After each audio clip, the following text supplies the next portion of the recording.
Terima kasih Tuhan, kami percaya bahwa Engkau adalah Allah yang setia dalam setiap kehidupan kami Tuhan. Kami bersyukur punya Allah yang hebat, Allah yang kuat, benar-benar berkuasa dalam setiap kehidupan kami. Tuhan, pada sore hari ini Bapa, kami siap mendengarkan kebenaran firman-Mu.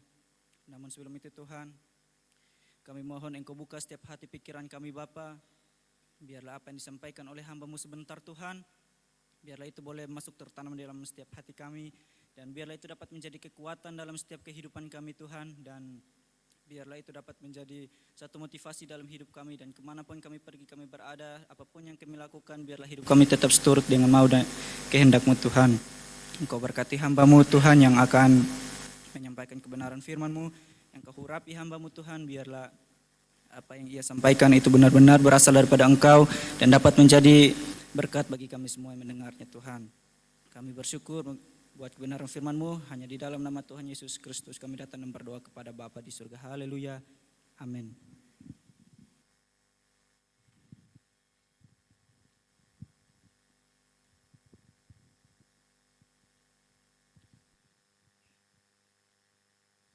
Puji Tuhan, haleluya. Haleluya. Puji Tuhan, sore hari ini kita kembali diizinkan oleh Tuhan untuk kita beribadah, untuk kita memuji Tuhan, kita mempermuliakan Tuhan. Dan saya bersyukur, berterima kasih kepada Tuhan dan juga pihak sekolah yang telah mempercayakan saya untuk melayani dalam ibadah saat sore hari ini. Saya percaya bahwa semua ini bukan kuat gagah saya, tapi semua karena Tuhan yang ada dalam hidup saya, yang terus untuk saya hidupi, untuk terus saya mengenal, dan saya ingin sekali untuk rindu mengenal Tuhan dengan secara pribadi. Dan pada saat sore hari ini, firman Tuhan pada saat sore hari ini saya membawakan tema yaitu alami pengalaman pribadi dengan Tuhan. Alami pengalaman pribadi dengan Tuhan. Mungkin tema ini adalah tema yang biasa, tetapi tanpa pengalaman pribadi dengan Tuhan, tanpa pengalaman yang pengalamannya benar-benar kita alami, kita mengalami Tuhan, maka tidak heran ada begitu banyak orang yang pandai mengerti firman Tuhan, tetapi dalam perjalanan hidupnya akhirnya ia menyangkal Tuhan.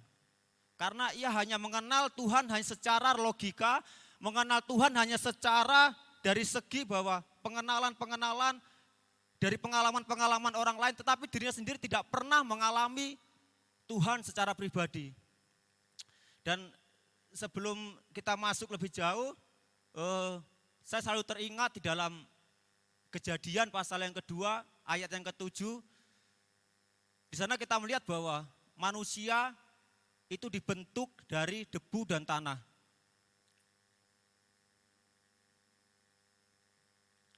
Dan kalau kita melihat bahwa di dalam Yesaya juga diibaratkan Allah itu adalah penjunan dan kita adalah tanah liat. Di sana kita mendapatkan sesuatu bahwa manusia itu dibentuk dari debu dan tanah. Kalau kita belajar bahwa mungkin menurut kita bahwa manusia yang sempurna itu seperti apa? Adalah manusia yang memiliki kedua tangan utuh dua. Mungkin memiliki kedua mata yang utuh, memiliki fisik yang utuh, itu berarti katakan, oh dia sempurna.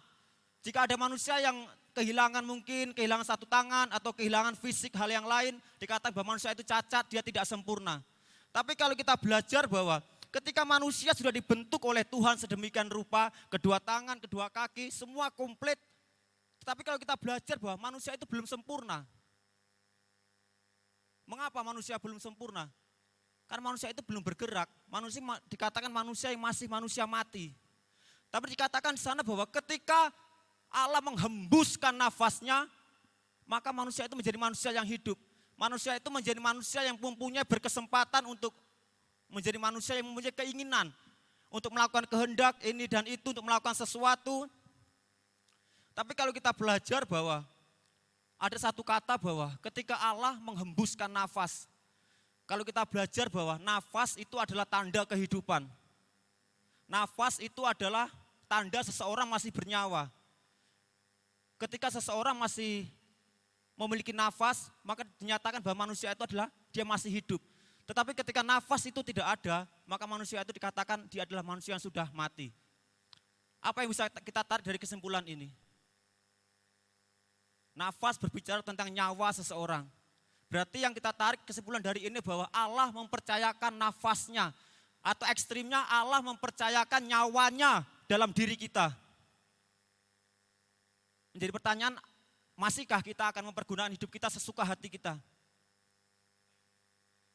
Allah menaruh nafasnya dalam hidup kita supaya apa? Supaya kita dapat bergerak. Supaya apa? Supaya kita dapat menyembah Dia. Supaya apa? Supaya kita dapat mempermuliakan Tuhan.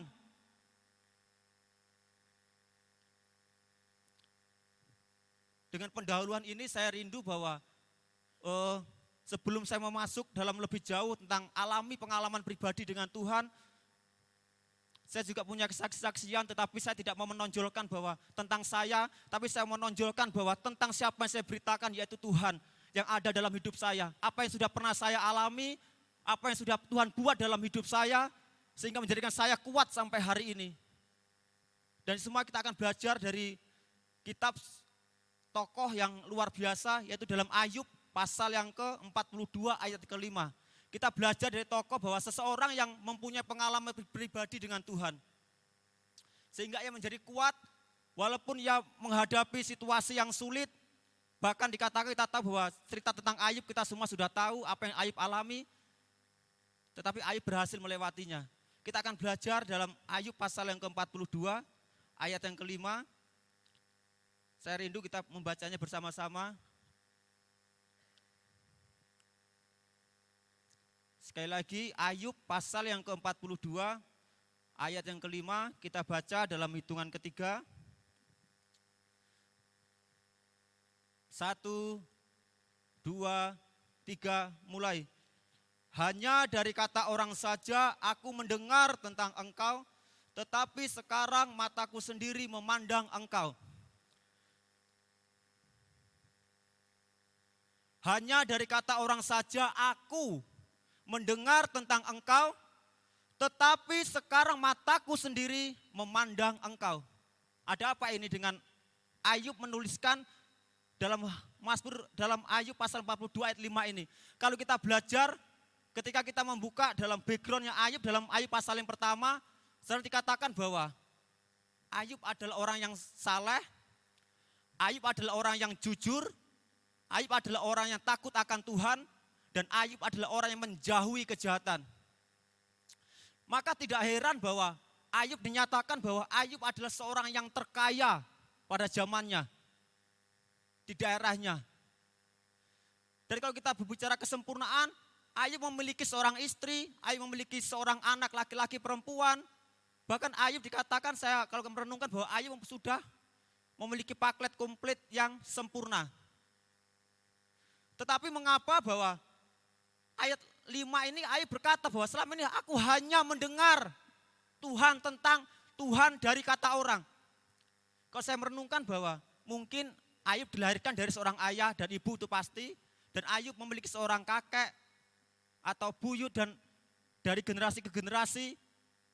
Saya percaya bahwa dari setiap orang-orang tua yang Ayub kenal, yang mungkin dia berkata bahwa Ayub, jika engkau hidup jujur, engkau pasti diberkati oleh Tuhan. Ayub, jika engkau hidup saleh, engkau pasti diberkati oleh Tuhan.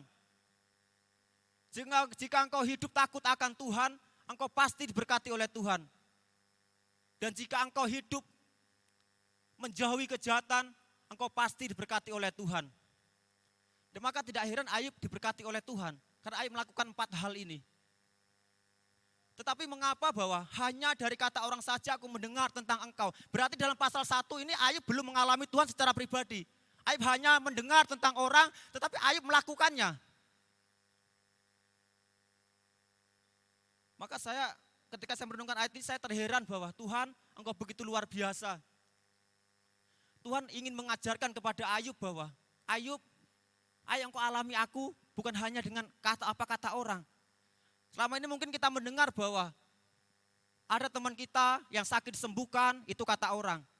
Teman kita mengalami pergumulan dan dia mengalami jawaban, itu kata orang, kata dia. Tapi pertanyaan, apakah kita sudah mengalami Tuhan secara pribadi? Nanti kita akan belajar lebih jauh bahwa mengapa pentingnya untuk kita mengalami pengalaman pribadi dengan Tuhan.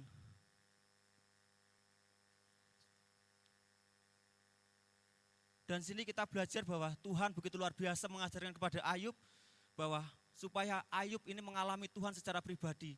Dan Ayub nyatakan dalam pasal 42 ini bahwa Ayub sekarang mengalaminya sendiri. Mengalami Tuhan bukan dari apa kata orang lagi. Tapi Ayub dengan bangga berkata bahwa tetapi sekarang mataku sendiri memandang engkau. Dan kita akan belajar dari tokoh lain,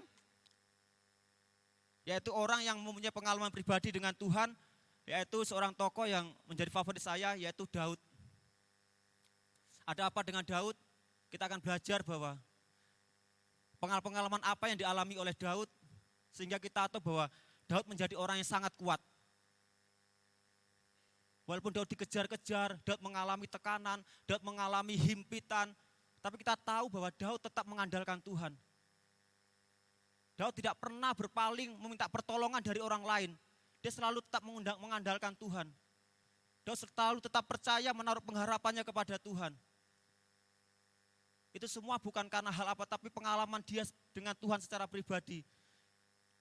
Dan saya juga akan rindu tentang pesan-pesan ini bahwa Daud ketika pada masa tuanya, bahkan dikatakan dalam 1 Tawarik pasal 28 ayat 9, saya dikatakan bahwa pesan terakhir Daud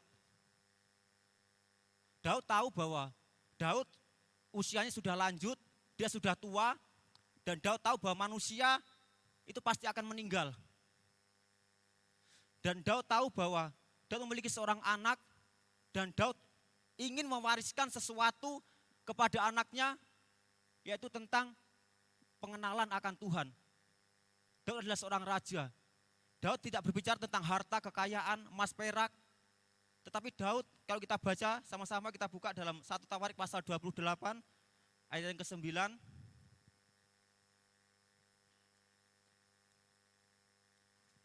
1 Tawarik pasal yang ke-28 ayat ke-9.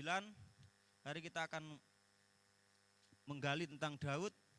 Kita akan mencari tahu siapa itu Daud dan pengalaman-pengalaman apa yang Daud alami sehingga dia menjadi orang yang sangat kuat di dalam Tuhan. 1 Tawarik pasal yang ke-28 ayat ke-9. Saya akan bacakan, Bapak Ibu, Saudara semua menyimak. Sekali lagi 1 Tawarik pasal 28 ayat ke-9, begini bunyi firman Tuhan.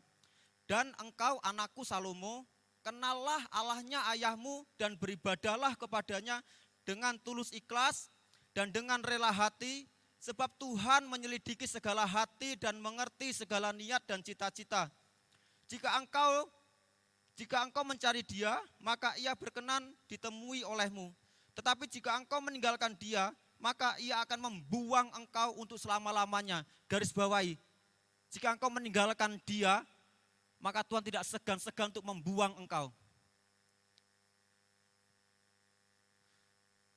Jika kita mencari Tuhan, Tuhan berkenan untuk ditemui. Garis bawahi, tetapi ketika kita mencoba-coba, kita untuk mau meninggalkan Tuhan, maka Tuhan juga tidak segan-segan untuk membuang kita.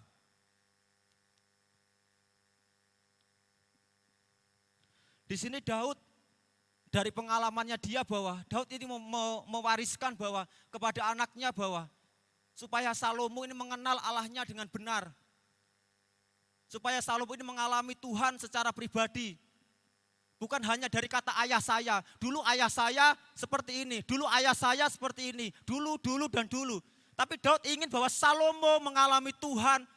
Bukan dari apa kata ayah saya. Bukan apa dari kata nenek saya, kakek saya. Tetapi Daud ingin Salomo mengalami Tuhan secara pribadi.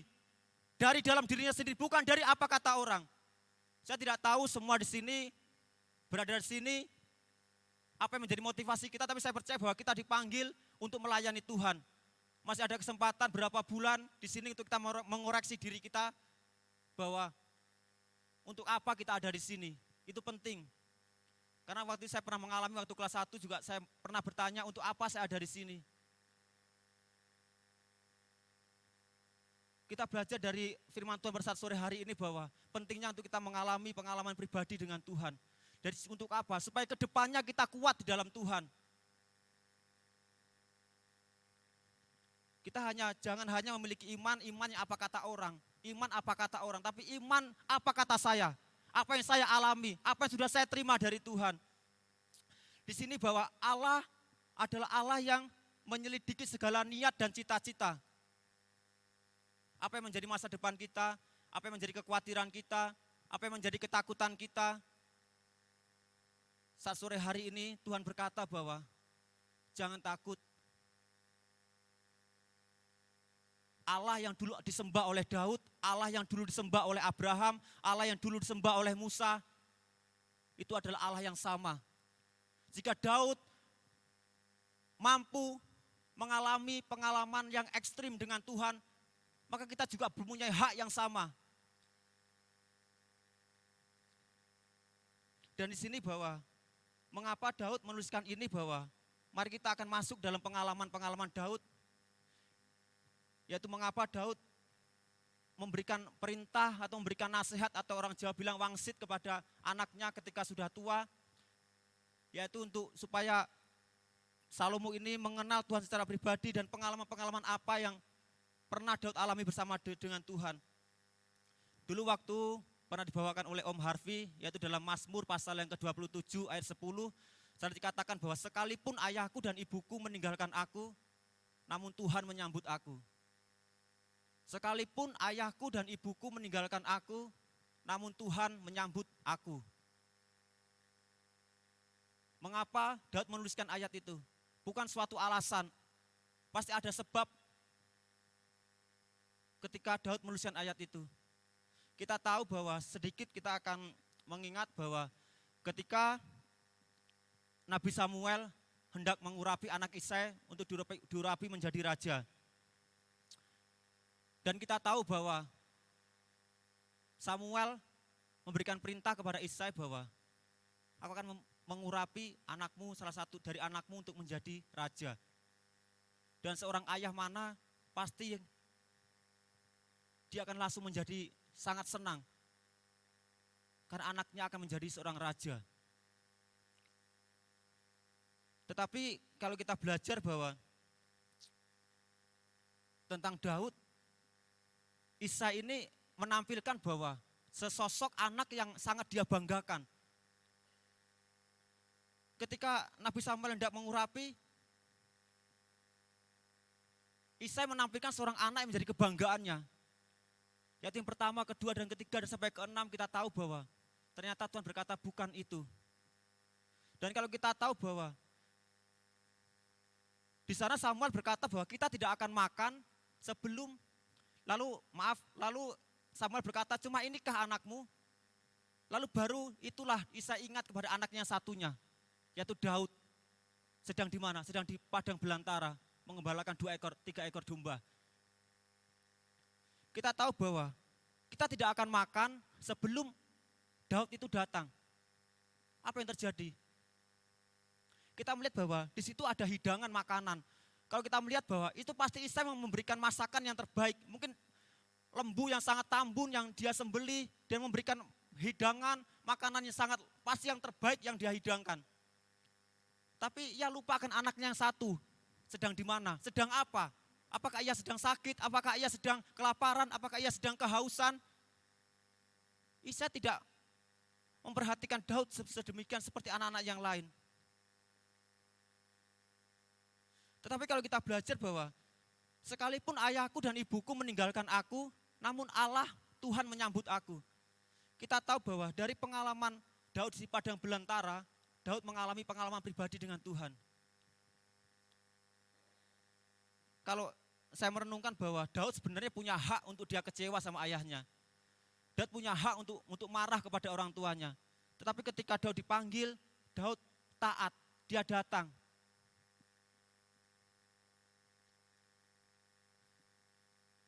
Dan di dalam padang belantara itulah Daud mengalami pengalaman pribadi dengan Tuhan. Nanti kita akan lebih jauh untuk kita masuk menggali tentang Daud ini bahwa pengalaman apa yang Daud dapatkan bersama dengan Tuhan. Ketika kalau kita tahu bahwa Daud adalah, saya catat kalau saya merenungkan bahwa Daud adalah seorang yang tidak diperhitungkan oleh ayahnya. Karena pada waktu itu mengapa kalau saya merenungkan bahwa pendidikan tertinggi atau kebanggaan seorang ayah pada zaman itu adalah ketika anaknya bisa menjadi seorang prajurit. Dan kalau kita tahu bahwa seorang prajurit itu pasti mempunyai kriteria yang sempurna. Dari tinggi badannya, dari tegap badannya, dari berisi badannya. Kita tahu bahwa seorang tentara ketika menjadi tentara melalui tes. Dan begitu juga dengan Daud, bahwa Daud tidak memiliki syarat untuk menjadi seorang prajurit. Maka dari itu wajar bahwa Daud tidak diperhitungkan oleh ayahnya. Dan yang kedua, bahwa ketika Daud, kalau kita belajar dalam 1 Samuel pasal 17, yang kedua bahwa ketika Daud melihat bahwa ketika orang Israel berhadapan dengan Goliat, kita tahu bahwa orang Israel menjadi tawar hati. Orang Israel menjadi ketakutan. Bahkan dikatakan kocar-kacir, mereka bersembunyi karena mereka takut untuk menghadapi Goliat. Dan bahkan Saul pun juga mengalami ketakutan. Tetapi ketika Daud melihat kejadian itu, apa yang dilakukan Daud? Daud menghadap kepada Saul. Izinkanlah aku untuk menghadapi dia. Siapakah dia yang berani menentang barisan Allah yang hidup? Daud tidak tawar hati. Tetapi apa yang dikatakan, yang dilakukan oleh Saul? Daud mendapatkan sekali lagi penolakan. Daud mendapatkan sekali lagi tidak diperhitungkan. Mungkin kalau bahasa sekarang, kamu ini siapa? Kamu masih anak kecil. Kamu ini siapa? Kamu masih pengerja. Kamu ini siapa? Saul berkata bahwa Goliat itu dari sejak masa mudanya sudah terlatih untuk menjadi prajurit. Sedangkan kamu ini siapa? Tetapi pada akhirnya Daud berkata bahwa aku biasa. Ketika 2-3 ekor domba yang aku gembalakan, itu ada serigala, ada singa yang mau menerkam dia. Aku berhasil membunuhnya. Aku biasa.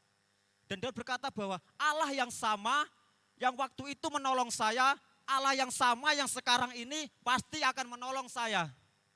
Jika Allah yang waktu itu menolong saya dan mampu melepaskan saya dari cakar singa dan beruang, maka Allah yang saat ini juga adalah Allah yang sama. Allah yang sama yang akan mampu melepaskan saya dari Goliat. Ketika Daud mengalami situasi seperti itu, Daud tidak mundur sejengkal pun. Karena apa? Ini tadi pentingnya untuk kita mengalami pengalaman pribadi dengan Tuhan. Untuk keadaan seperti ini, ketika kita menghadapi situasi yang sulit, kita tidak akan mundur. Karena kita tahu bahwa Allah sudah menolong saya waktu itu, Allah juga akan menolong saya pada waktu ini. Itulah pengalaman, pentingnya pengalaman pribadi dengan Tuhan. Dan juga kalau kita melihat pengalaman-pengalaman pribadi dengan Sadrak, Mesak, dan Abednego, kita tahu bahwa ketika ia juga diperhadapkan dengan dapur api yang menyala-nyala, kalau saya merenungkan bahwa itu bukan sebuah ancaman, tetapi dapur api yang sudah berada di depan, dan Sadrak, Mesak sudah berhadapkan dengan sesuatu itu. Mungkin kalau sedang diancam bahwa kalau kamu tidak mau menyembah patung yang Nebukadnezar dirikan itu, kamu akan dicampakkan ke dalam api. Tapi ini tidak seperti itu. Dapur api sudah menyala. Tapi mengapa Sadrak, Mesak tidak mundur? Saya percaya bahwa walaupun tidak ditulis secara perinci dalam Daniel pasal 3 ayat 17-18 itu, bahwa Sadrak, Mesak, dan Abednego pernah mengalami pengalaman pribadi dengan Tuhan. Sehingga ketika diperhadapkan dengan dapur api, ia tidak mundur sejengkal pun. Karena ia tahu bahwa dulu Allah menolong saya. Sekarang juga Allah pasti akan menolong saya. Dan ekstrimnya sekalipun Allah yang saya sembah tidak menolong saya tidak akan mengingkari iman saya. Saya tidak akan mundur dari pelayanan saya. Walaupun pergumulan-pergumulan yang saya hadapi, saya tidak akan mundur dari pengalaman saya. Dari pelayanan saya, karena saya sudah mengalami pengalaman pribadi dengan Tuhan. Dan saya akan mempercepat sedikit dan juga kita akan belajar dari kisah Paulus. Tokoh perjanjian baru yang luar biasa yang kita pelajari di kelas 2, selalu mengorek-ngorek tentang Paulus. bagaimana pengalaman Paulus, bagaimana pertobatan Paulus, kita semua sudah tahu. Ketika Paulus mengalami perjumpaan pribadi dengan Tuhan, Paulus menjadi orang yang sangat luar biasa, menjadi seorang rasul yang ekstrim. Bahkan kalau kita belajar, kita buka dalam kamus paling belakang, kita melihat bahwa lebih dari 25 kota, list lebih dari 25 kota Paulus yang kunjungi dari kota satu ke kota kedua dan ketiga keempat. Kalau kita belajar dari satu ke kota yang kedua, itu bukan hal yang mudah. Paulus mengalami suatu tekanan, suatu penolakan, bahkan dikatakan bahwa kalau kita belajar, Paulus pernah mengalami dirajam batu, dan Paulus pernah mengalami karam kapal. Tetapi dalam Roma pasal 8 ayat 35, ia berkata bahwa tidak ada yang dapat memisahkan saya dari kasih Kristus. Penindasan, penganiayaan, kecelakaan, ketelanjangan, bahaya, maut, pedang. Paulus dengan tegas bahwa tidak ada yang dapat memisahkan saya dengan kasih Kristus. Karena Paulus menyadari bahwa mengalami pengalaman pribadi dengan Tuhan, Paulus tahu siapa diri Paulus, dan Paulus tahu bahwa apa yang akan dia dapat, apa yang akan dia terima, maka Paulus rela dan menderita. Bahkan dia berkata bahwa aku senang dan rela menderita untuk Tuhan. Dan kita tahu bahwa pada akhirnya Paulus, yaitu pada abad 67, Paulus itu dipenggal kepalanya oleh Kaisar Nero, dan Paulus tidak mengingkari imannya. Dan untuk tokoh yang selanjutnya, saya juga rindu bahwa tokoh yang sangat luar biasa dalam perjanjian baru, yaitu menurut saya bahwa tokoh yang sangat mengalami pengalaman pribadi yang seharusnya dia tidak melakukan hal itu, yaitu Yohanes Pembaptis. Ada apa dengan Yohanes Pembaptis? Kita akan buka dalam Injil Yohanes. Injil Yohanes pasal yang pertama, ayat yang ke-32. Injil Yohanes pasal 1 ayat 32 saya bacakan. Dan Yohanes memberi kesaksian, katanya, aku telah melihat roh turun dari langit seperti merpati dan ia tinggal di atasnya. Dalam kitab Matius, Markus, Lukas juga nanti semua bisa belajar bahwa menggali tentang siapa ini Yohanes Pembaptis dan pengalaman apa yang dia alami bersama dengan Tuhan. Dia katakan bahwa Yohanes memberi kesaksian, katanya aku telah melihat roh turun dari langit. Kalau kita belajar dari Yohanes Pembaptis bahwa ketika kemarin kita sudah memperingati, bahkan ini masih dalam suasana Natal, bahwa ketika Yohanes Pembaptis dan Yesus bersama-sama masih berada dalam kandungan, kalau kita belajar dari cerita itu bahwa Maria mengunjungi Elisabet, yaitu ibu dari Yohanes Pembaptis. Sana dikatakan bahwa ketika Maria datang, Elisabet berkata bahwa bayi dalam kandunganku melonjak-lonjak kegirangan. Yohanes Pembaptis tahu bahwa siapa itu yang datang. Walaupun ia belum melihat dunia, tapi ia tahu siapa itu yang datang. Bahkan Elisabet berkata, bayi dalam kandunganku melonjak-lonjak kegirangan karena kedatangan Yesus. Dan yang kedua, pengalaman apa yang dialami Yohanes Pembaptis, bahwa Yohanes Pembaptis ketika ia membaptiskan Yesus, saat dikatakan bahwa langit terbuka, ada roh turun seperti burung merpati, dan pribadi Yesus. Apa yang kita lihat yang kita dapat simpulkan dari kejadian ini? Yohanes Pembaptis menyaksikan Tritunggal Allah. Di situ ada oknum Allah Bapa, Allah Anak, dan Allah Roh Kudus.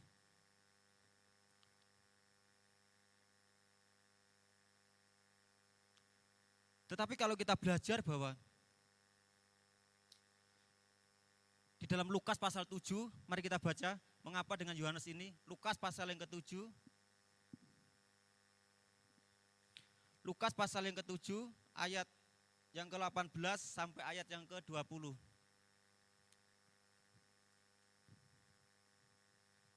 Lukas pasal yang ke-7 ayat 18 sampai 20.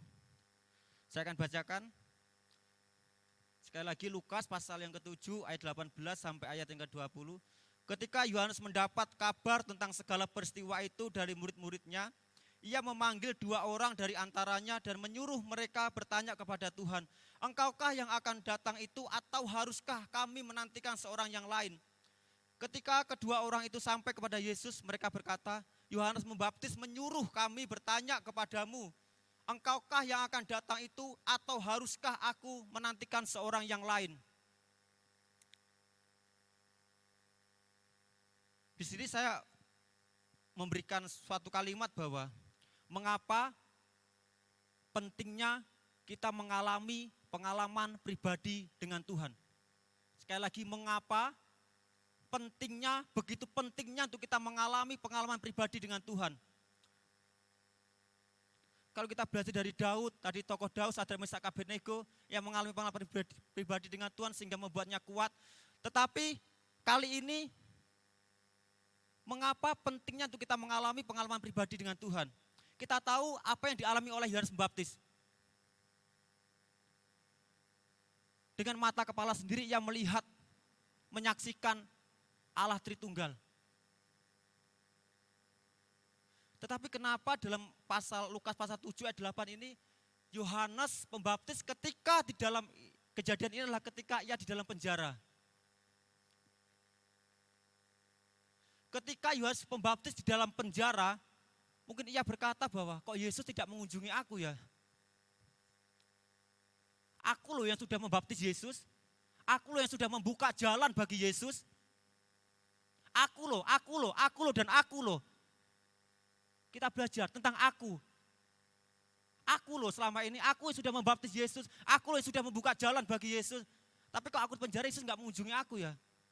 Kenapa kok aku berada dalam penjara ya? Mengapa aku berada di tempat ini ya? Padahal aku sudah melakukan sesuatu yang membuka jalan, melakukan sesuatu yang pelayanan dengan maksimal. Saya memberikan pelayanan saya dengan maksimal. Tapi kenapa kok saya berada dalam penjara? Karena pada waktu itu Yohanes Pembaptis fokusnya bukan kepada Tuhan lagi. Bukan kepada pelayanan anak domba itu. Ya fokus kepada penjaranya, bukan kepada Tuhannya.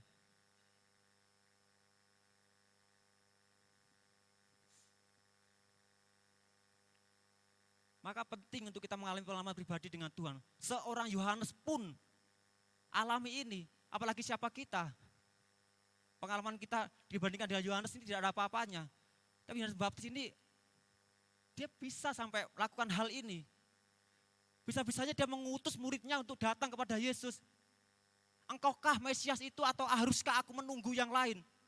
Menunggu Mesias yang lain? Penting untuk kita mengalami pengalaman pribadi dengan Tuhan.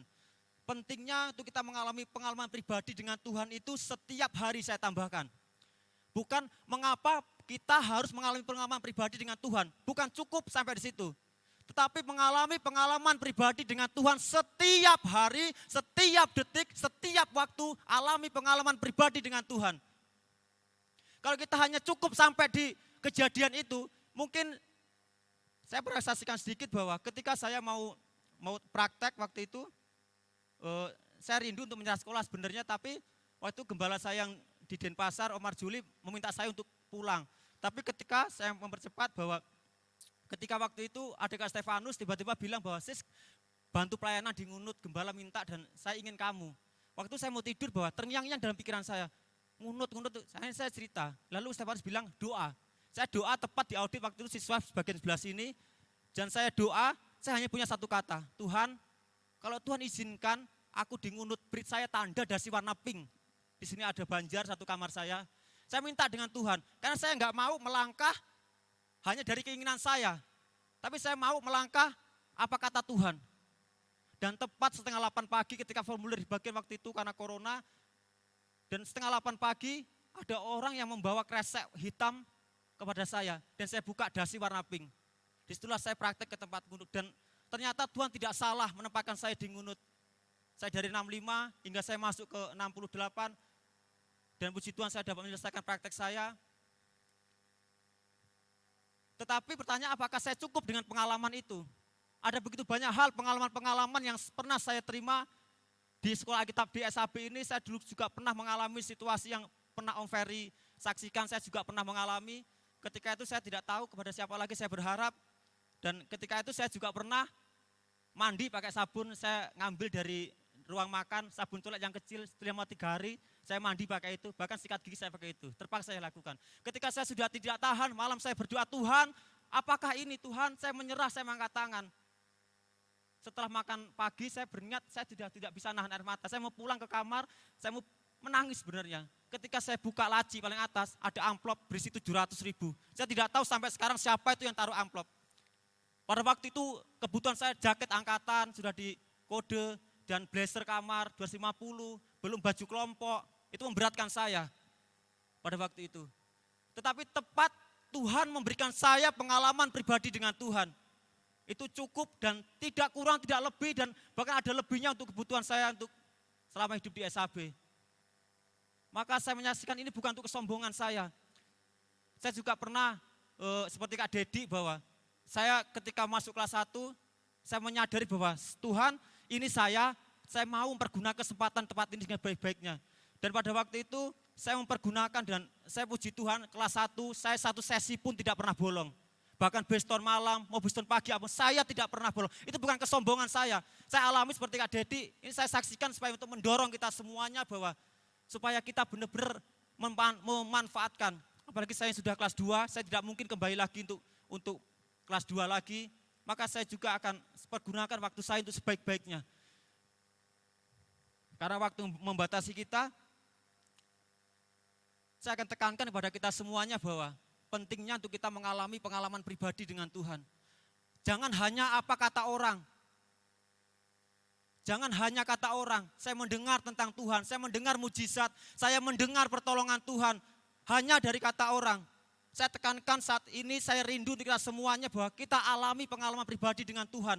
Bukan hanya seperti Yohanes Baptis ketika ia mengalami pengalaman pribadi dengan Tuhan, lalu ia cukup sampai di situ. Tetapi pengalaman pribadi itu harusnya adalah setiap hari. Setiap hari kita alami pengalaman pribadi dengan Tuhan. Kita minta terus pengalaman pribadi dengan Tuhan.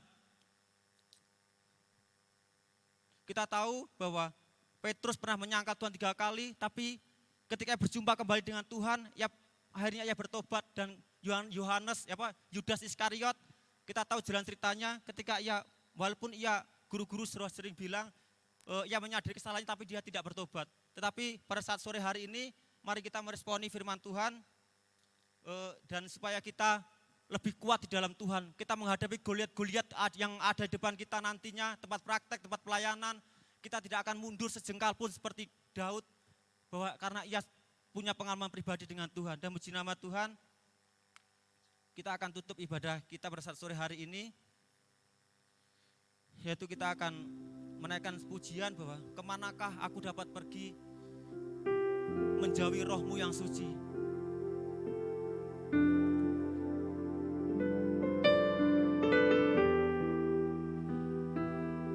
Mau kemanapun saya pergi, saya tidak bisa jauh dari roh Tuhan. Saya tidak pernah bisa jauh dari Tuhan.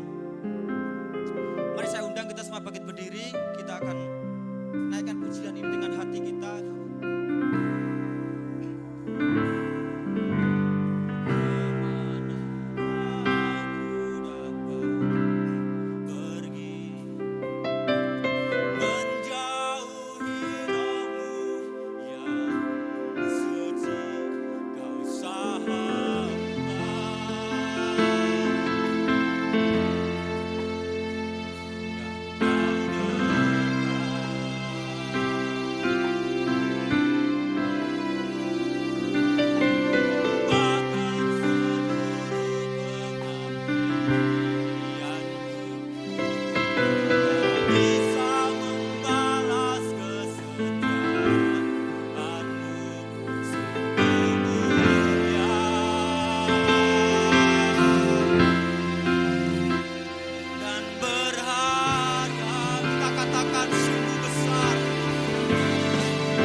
Saya serahkan kepada Om Daniel.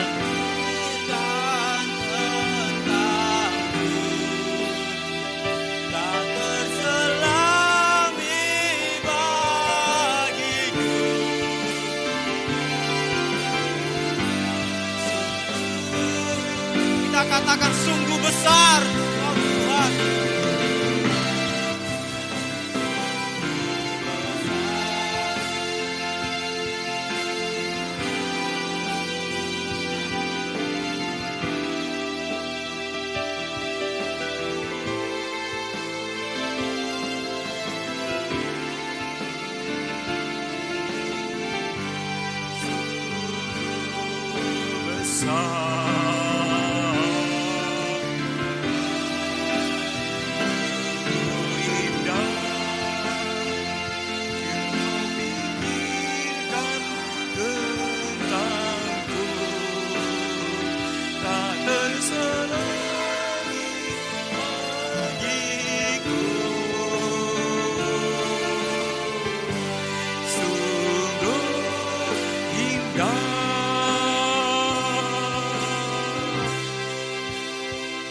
Aku mengenalmu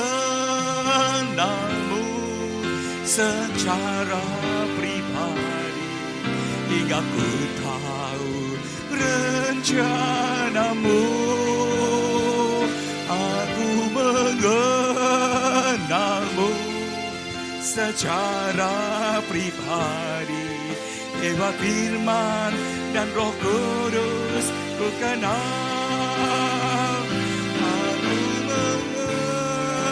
Mengenalmu secara pribadi hingga ku tahu rencanamu. Aku mengenalmu secara pribadi lewat firman dan Roh Kudus ku kenal. Aku mengenalmu secara pribadi hingga ku tahu rencanamu. Aku mengenalmu secara pribadi lewat firman dan Roh Kudus ku kenal. Lewat firman dan Roh Kudus ku kenal. Lewat firman dan Roh Kudus